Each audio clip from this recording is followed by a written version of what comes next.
At 5, the city of Buffalo is trying to tighten the reins on landlords who are letting their buildings fall apart. And now a judge is taking matters into his own hands. Call for Action's Al Waters is here with this story tonight. Al? Wadon Housing Court is where people go when their property is so run down the neighbors call them in. Buffalo's Housing Court Judge Patrick Carney handles thousands of these cases, and today he took off his robe, stepped away from the bench, and took a look for himself. This property on Linwood Avenue behind the old Millard Fillmore Hospital has been neglected for years, neighbors tell us.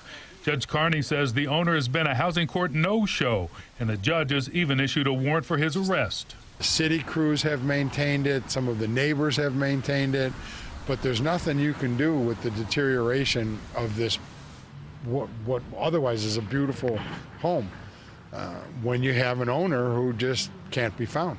Neighbors say the owner has skipped town to Canada, but folks like Jeff Carbolata make sure the grass is cut and litter in the front yard is picked up. It's the worst of all situations because you have an absentee owner and you have somebody who just does not want to participate in a process to fix the property. Farther up Linwood Avenue is an old house whose best days are behind it. The property has been cited into housing court mainly for superficial violations.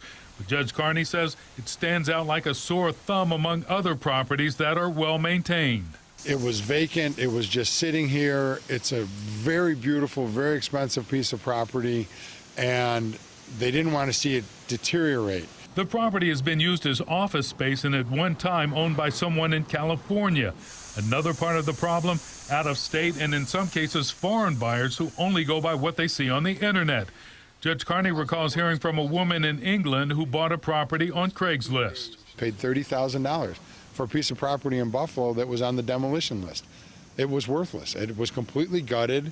Everything was removed. There was a fire in the back of the house, but the front of the house on Craigslist looked terrific. Now get this, that second house we showed you, turns out it has new owners who just closed on the sale this week. Late this afternoon, we learned they're drawing up plans to fix that property up. Maybe its best days aren't behind it. Al Waters, News 4.